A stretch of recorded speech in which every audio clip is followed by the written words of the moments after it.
Mwiriwe bene data, tubahaye ikaze uyu munsi ku gicaniro cy'umuryango. Imirongo y'ibyanditswe yakuwe muri Bibiliya yera ndetse n'imirongo migufi yakuwe mu bibwiriza byabwirijwe na mwene data William Mario Branham hagati y'umwaka w'igihumbi 1947 n'igihumbi 1965. Mu gihe muri kumvira ijambo ry'Imana, turizera ko muri buhabwe umugisha.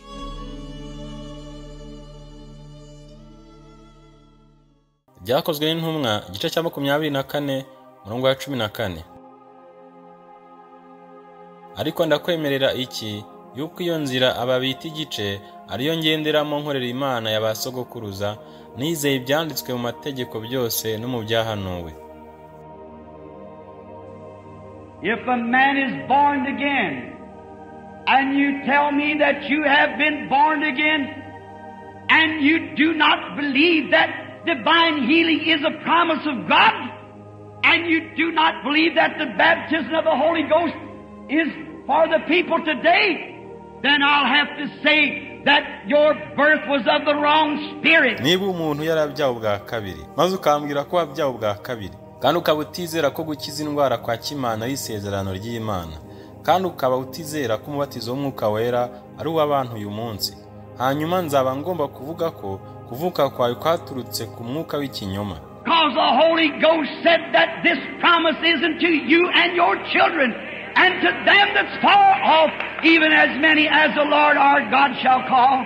Kubera ko Umwuka Wera yavuze ko iri sezerano ari iryanyu n'abana banyu n'abari kure bose, abo Umwami Imana yacu izahamagara. You are accepting it by an intellectual conception. People are taking somebody else's word for it and not got the discernment. Ibyo mu byakira binyuze mu myumvire y'ubwenge. Abantu bafata amagambo y'undi muntu kuri ryo, ariko batagize kugenzura. They cannot discern between right and wrong. I'm thinking today that many of we intellectual giants, not we but many intellectual giants, ntibashobora kurobanura hagati y'icyiza n'ikibi. Abantu b'Imana ntibigeze baba abanyabwenge bakomeye. Bibiliya yavuze ko abana b'umwijima ari abanyabwenge muri iyi si kuruta abana b'umucyo. God's people has never been great intellectuals. The Bible said that the children of darkness is wiser in this world than the children of the light. Imana yagereranije ubwoko bwayo nk'intama. Ntabwo ari inyabwenge cyangwa ngo ziba ari inyabucakura. Izigumisha mu buryo zirimo ku buryo yabasha kuziyobora. God likened his people unto sheep. They're not smart and intelligent. He keeps them the way they are so he can lead them. If you try to use your own intellectual thinking, you right then bar out God. Nugerageza gukoresha imitekerereze yawe y'ubwenge, icyo gihe uba uri kuzitira Imana. Sons of God are led by the Spirit of God. But it's a great intellectual day that we live in. Abana b'Imana bayoborwa n'Umwuka Wera, ariko igihe turimo ni igihe cy'ubwenge. Here a few months ago, you read it in the newspaper. Up in New York they had a trial, and two little preachers that felt led of the Lord some time ago, Hana amezi make ashize mwabisomye mu kinyamakuru, haruguru muri New York bari bafite ikigeragezo kandi abavuga butumwa babiri bumvaga bayoboye n'umwami igihe kinini gishize. Fellows about like myself that hardly know their ABC.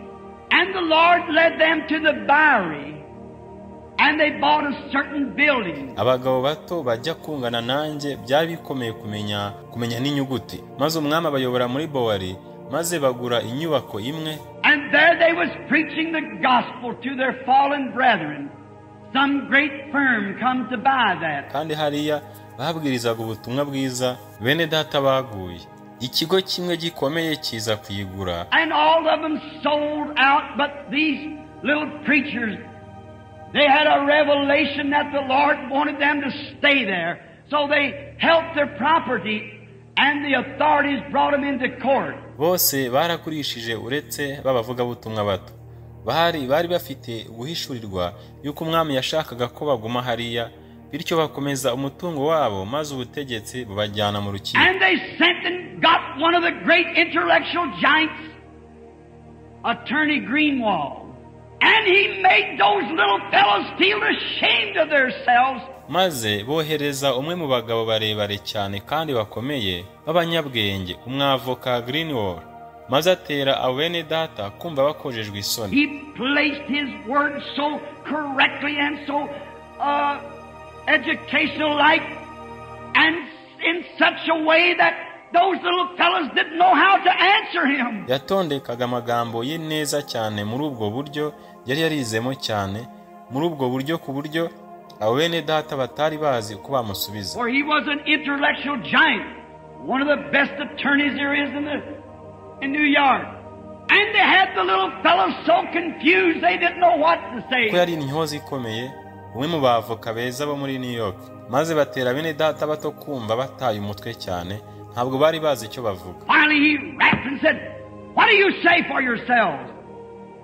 And one of the little preachers got up and held the other one's hand. And he said, "Sir, the only thing that we know that the Lord told us to take the building." Hanyuma arahonda maze aravuga ati, "Mwebwe ubwanyu muravuga iki?" Maze umwe mu bavuga ubutumwa batoya arahaguruka, afata ikiganza cya mugenzi we maze aravuga ati, "Mugabo." And Attorney Greenwald said, "Here, stop that.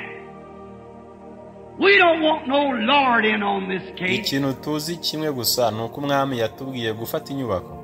Maze umwunganizi mu mategeko witwa Greenwald aravuga ati, "Hano hagarika ibyo ngibyo, nta mwami dushaka muri icyo kibazo." About 2 weeks later, an airplane tried to go under the bridge and it dove into the icy waters. And there Attorney Greenwald laying in the water struggling and dying. I wonder if he wanted God on that scene. Hashize ibyumweru bigera kuri 2, indege yagerageje guca munsi y'ikiraro maze icubira mu mazi y'urubura, ndetse hariya umwunganizi mu mategeko witwa Greenwald arohama mu mazi ababazwa kandi apfa. Nibaza niba yarashatse Imana muri icyo gihe.